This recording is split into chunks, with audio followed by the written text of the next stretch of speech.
Welcome to Security Architecture Podcast, where we help cybersecurity professionals to stay ahead of the curve and ensure they are successful in their cybersecurity journey.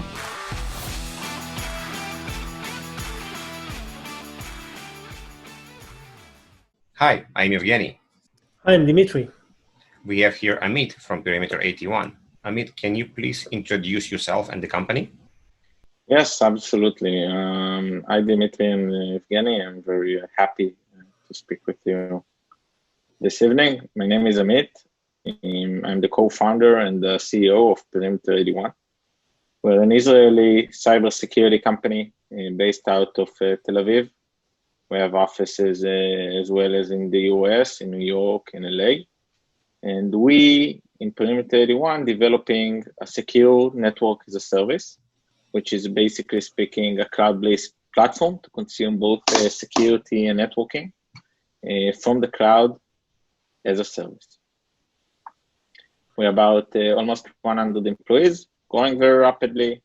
And I think there are two unique maturity points for Perimeter 81 specifically, which is one, our network expertise in the cloud, and the way we run and manage networks in the cloud edge. The second one is SaaS, is the way that we basically make the product accessible and easy to use. Amazing. Amit, what's the name of the offering or product that addressing the remote access by P81? So surprisingly, the name of the product is Perimeter 81, cloud-based unified network and security platform.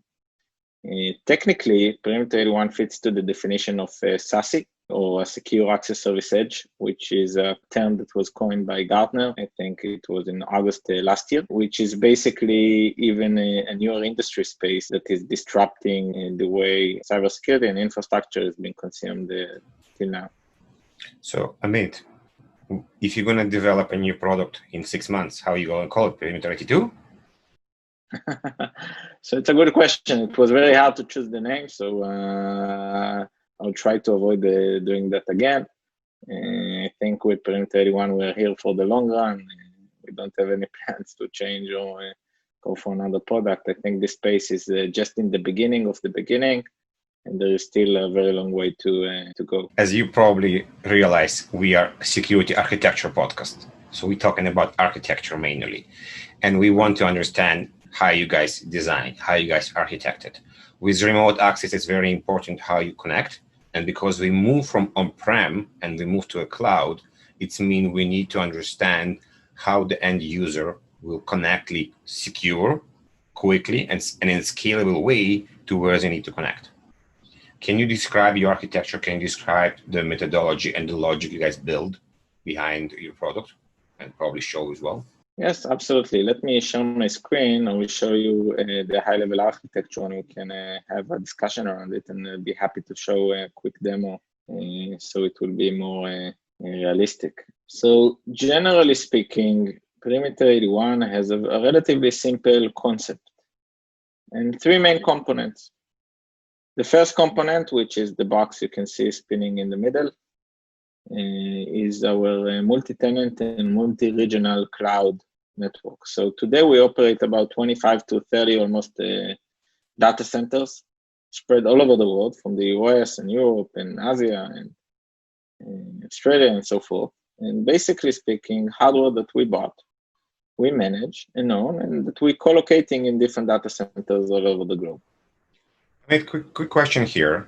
Why you decided to go with the private data centers and not with AWS, Azure, or GCP?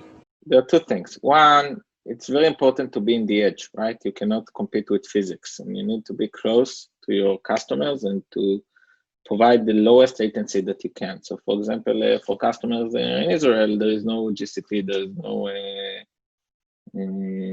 AWS or Azure data centers yet. So you'll have to be close to your customers and exist in the edge. So that basically allows us to be anywhere, right? Wherever our customers are, Perimeter 81 is. And providing a very low latency is a game changer, right? The experience, as you tunnel all the traffic of the organization, instead of tunneling it through the appliance that you have inside your office, which is today empty, right? Both the resources are moving to the cloud and employees are working from home. And you basically shift to the cloud edge. It is important to be close.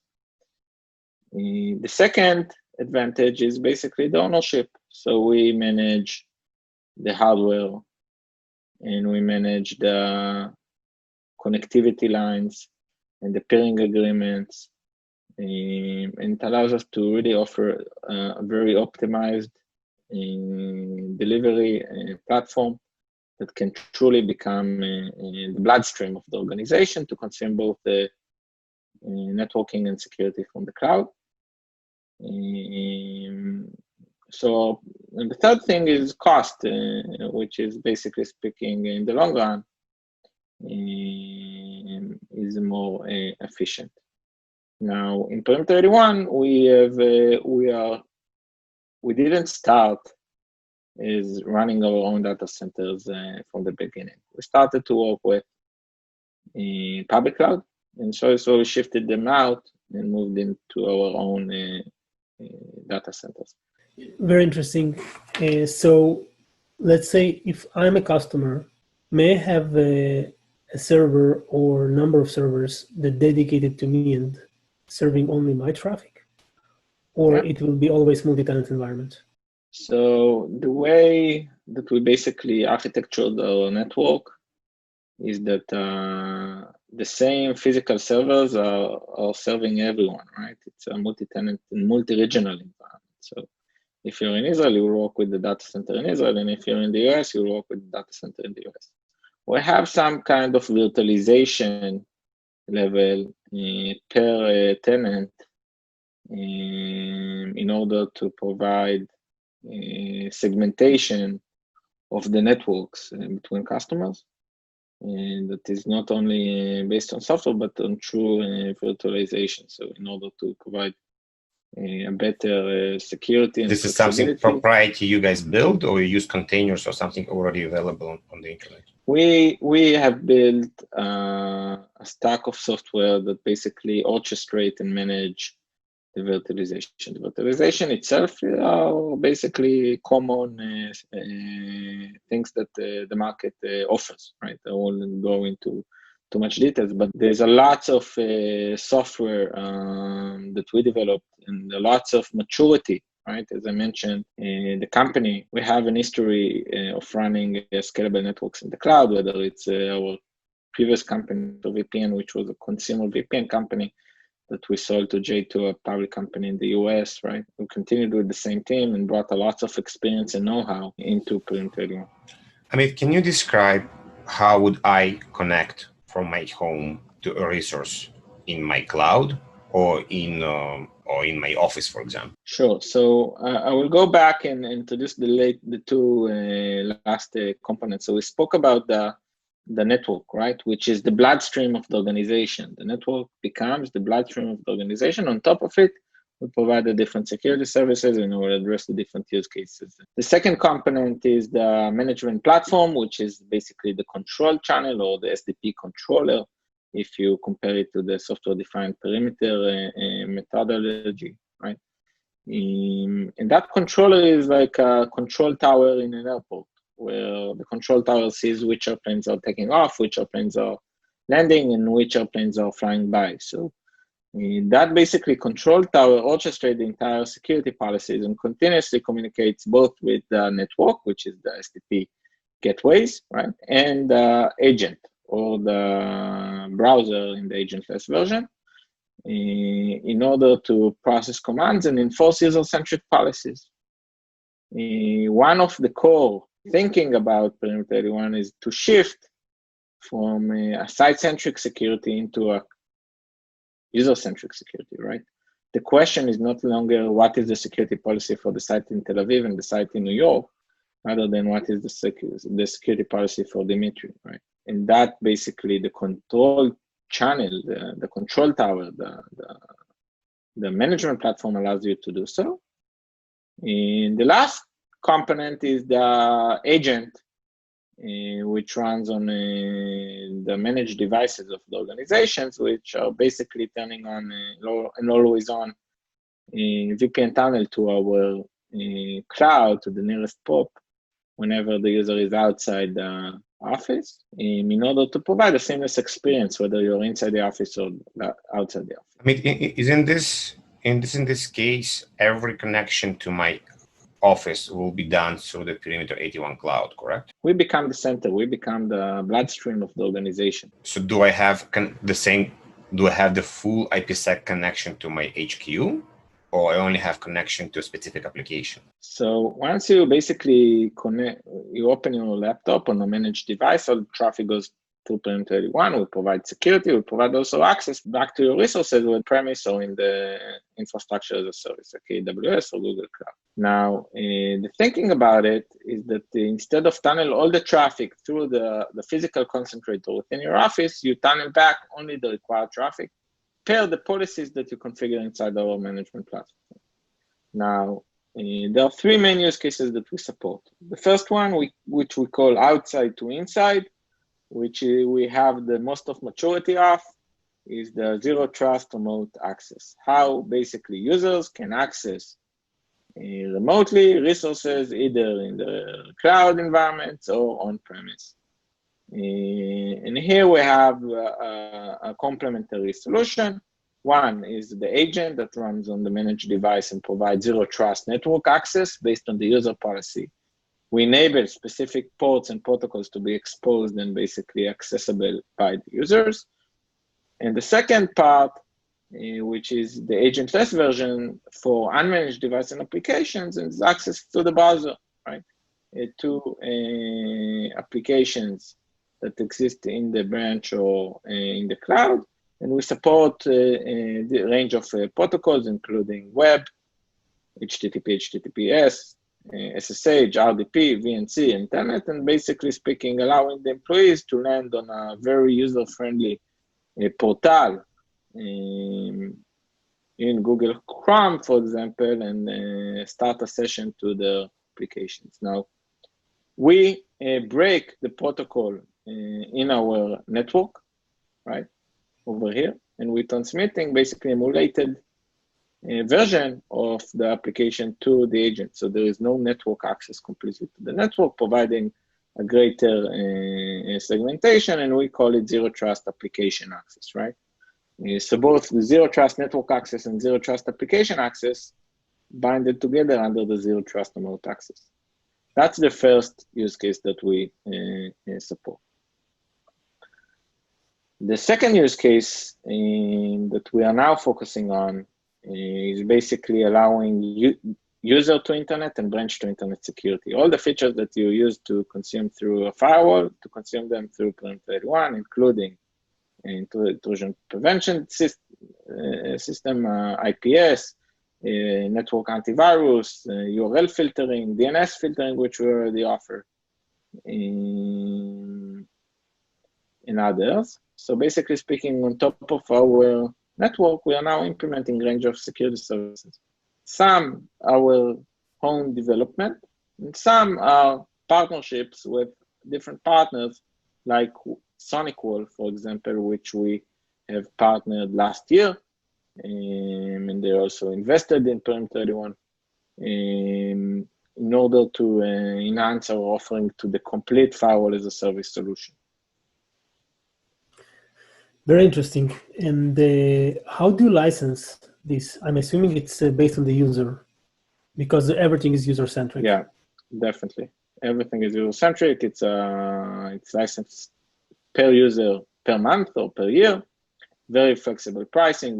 Today we have more than 1,100 customers from all the different segments. We have a really great momentum, adding about more than 120, 130 new customers every month, and growing. The adoption is quick. And one of the,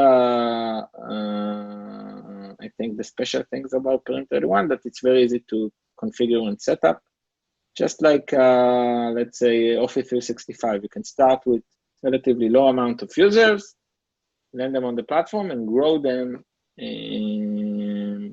over time. So we see companies starting very quickly with relatively low amount of licenses and expand very, very quickly, not only to remote access, but also for internet security and so forth.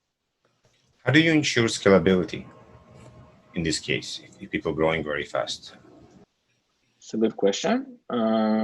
First of all, our control channel is based and runs on AWS. So basically, the way that we developed it in a microservices environment allow us to scale the control channel very, very quickly. In regards to the network, we make sure to always to maintain a free capacity that will maintain our future growth. In matter of the architecture, it's really distributed and allow us to scale to infinite, basically speaking. It's only requiring us to manage the resources ahead and plan accordingly. Is there an option to run Perimeter 81 on-prem? Let's say if I have my own data center and servers, can I run your software stack and connect it to your management pane? No. Currently, we are a pure SaaS company. We don't plan to offer an on-premise solution in the near future, but I can never know. One of the things that I think drives the Perimeter 81 growth is that we work very closely with our customers, right? And we listen to them and drive. We have a vision and we have a path of understanding what we need to do, but by working closely with your customers, right? And I'm trying to go at least on 2 to 3 customer calls every week to ask them what are your challenges, what do you think we need to improve, what are the use cases that we don't cover, how do you utilize and use the system. It allows us to get a greater understanding, and as we develop the product and make it with a greater product market fit, we see the adoption and get quicker, sales are becoming quicker, satisfaction rate is becoming higher. Amit, can you tell me and explain how do you tie to single sign-on and MFA? We work from home, so there is no IP by source. We need to tie in Okta, AD, Azure, or any other identity platform. Talk a bit about more on how you. So you can see over here, the identity provider is a very integrated part of Perimeter 81, right? I'll go back and switch to the platform itself, which is, this is the management platform, right? In the first step, when we do demo, we say that, look, Perimeter 81 is a user-centric. It's all about providing security in a user-centric way. The first step that you need to do is integrate your identity provider, right? The integration, we support today a range of identity providers, including email and password. If you'd like to invite, for example, a third party that you don't want on your identity provider, we support NE-Summon 2.0, on-premise Active Directory, we support Azure Active Directory, Google Suite, and allowing you to connect multiple identity providers together. And basically speaking, as a user, right, when I will log out, 1 second, from the admin portal, and we log in with a user, it will automatically redirect me to my identity provider. And for this case, I already signed in and will log me into the Perimeter 81 platform, the same with the agents and so forth. So this is basically speaking. And the way we do that, we support also two-factor authentication, whether it's SMS or a Google Authenticator or Dual Security. And as you can say, the configuration and setup is relatively very easy. Now, of course, you can control based on the different identity provider settings in the groups and the different policies, right? And what the user can access and what the user cannot access, and to have a more granular access and something that is part of the platform and connects to all the others. You can see over here the list of the users and in the organization. This is just their account. You can see which identity providers they are coming from, right? In the groups they are associated over here. So you can manage it relatively in a centralized way. So this would sync the groups from my IDP actually, and it will sync all the configuration from my IDP for the users. Right. These days, people are using their browsers. for performing their day-to-day tasks and their work. It's important that remote access becomes part of that thing, right? Can you explain to us how does Perimeter 81 answers that? Is there a client or a clientless technology? So as I mentioned, there is a client, right, for Windows, Mac, iPhone, and Android for the managed devices that you can distribute from the MDM. But for unmanaged devices, and also through managed devices, it doesn't overcome it. We have a clientless and web-based zero trust access to network applications. Basically speaking, as an admin, I can configure different applications that I have within my network. It can be, we support RDP, HTTP, HTTPS, SSH, VNC. I can have a very granular access on the users that can access the application as well as the policy. For example, I want to provide deny access on Sundays, right? And the policy I configure over here, I can show you it later on. But once I configure application, users, if I will log in not as an admin but as a user, and we'll do it here very quickly to show it to you, we'll have a portal where they basically can see the different applications they can access to, right? Here I logged in as a user, and you can see that I can see my applications that I can access, whether it's on-prem applications or RDP servers. And we basically, after an authorization and policy verification, we allow access to the resource. We emulate the RDP session in our cloud and transmitting an image to the browser, so it works very seamlessly. And how you decide when to use clientless and when to use a client? How the customer decide? How do you guide them? What do you? So the managed devices would like to run the client because it provides all the security features like the firewall as a service solutions, right? Regardless to remote access. And we recommend them on all the application to use the agentless, right, version.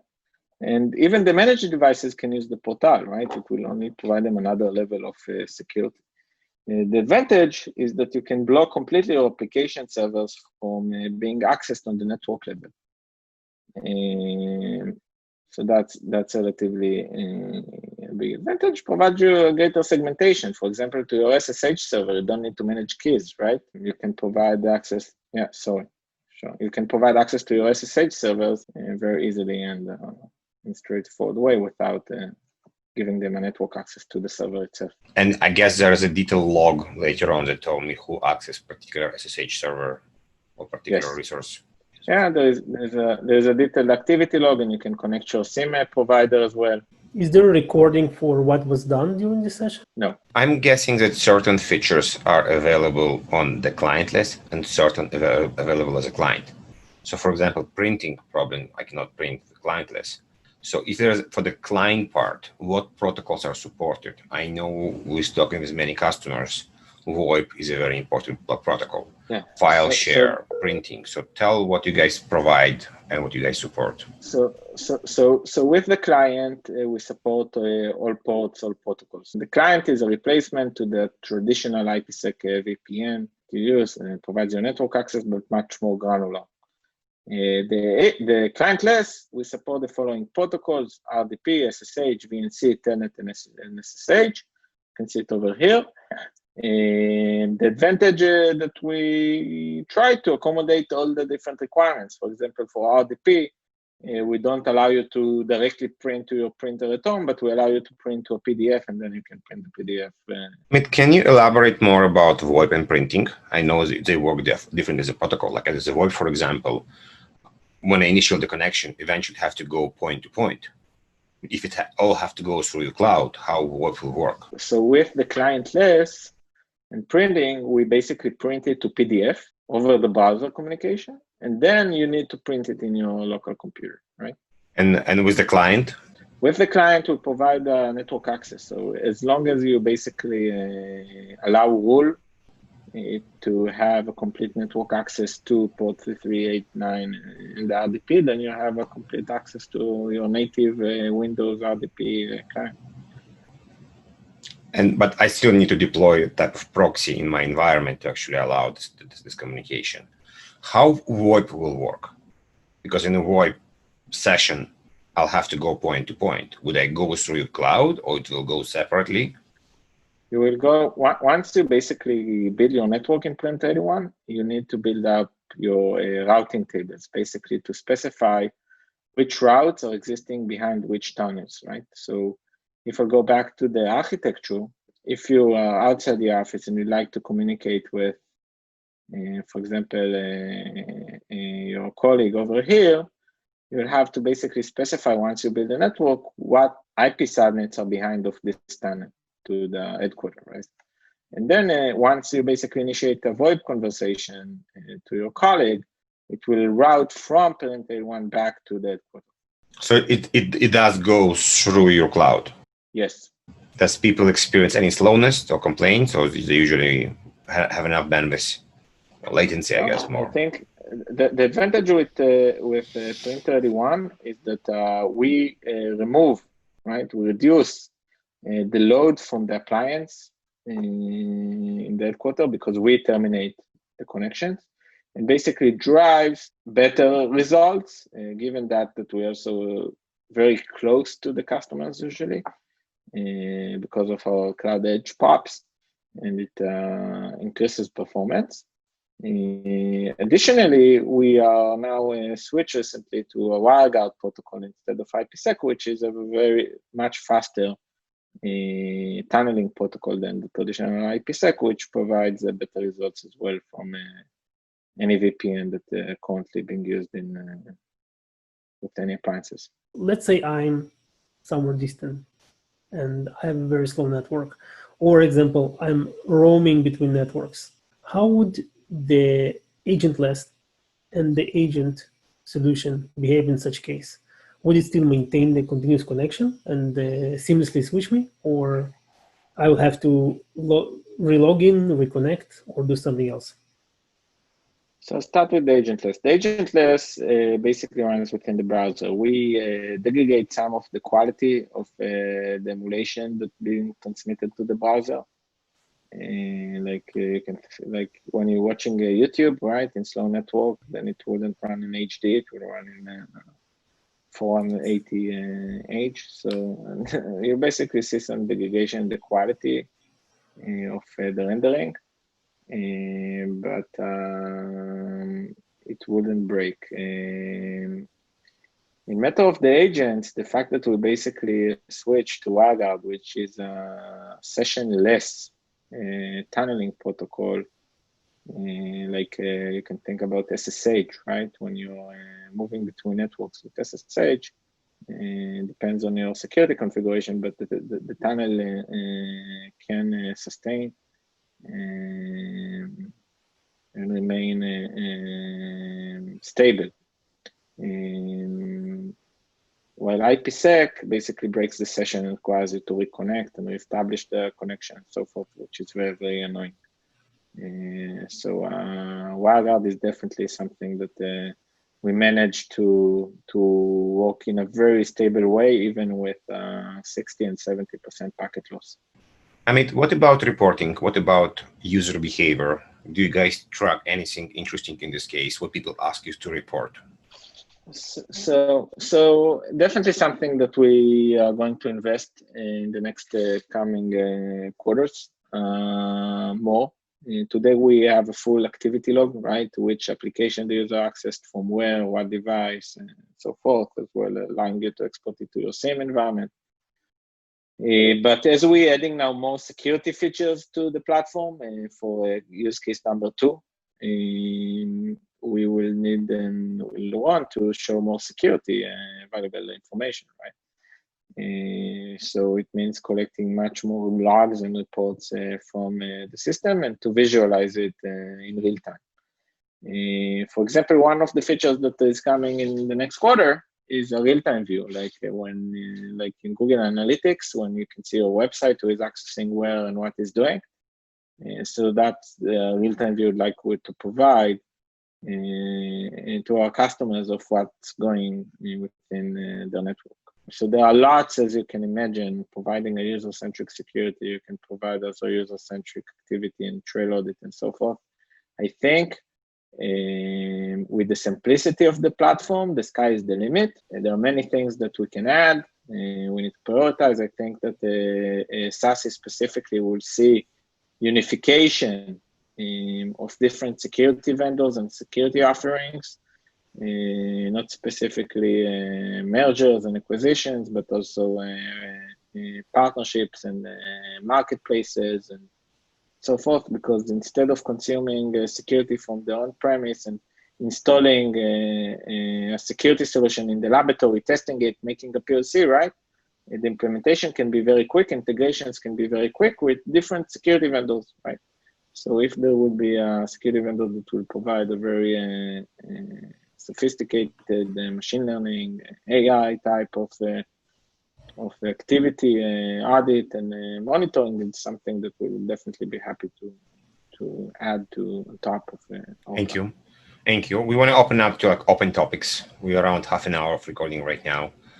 Anything you want to ask or want to share more that we didn't cover? I think that what you guys are doing is really great. There's a disruption in the way we consume cybersecurity and networking.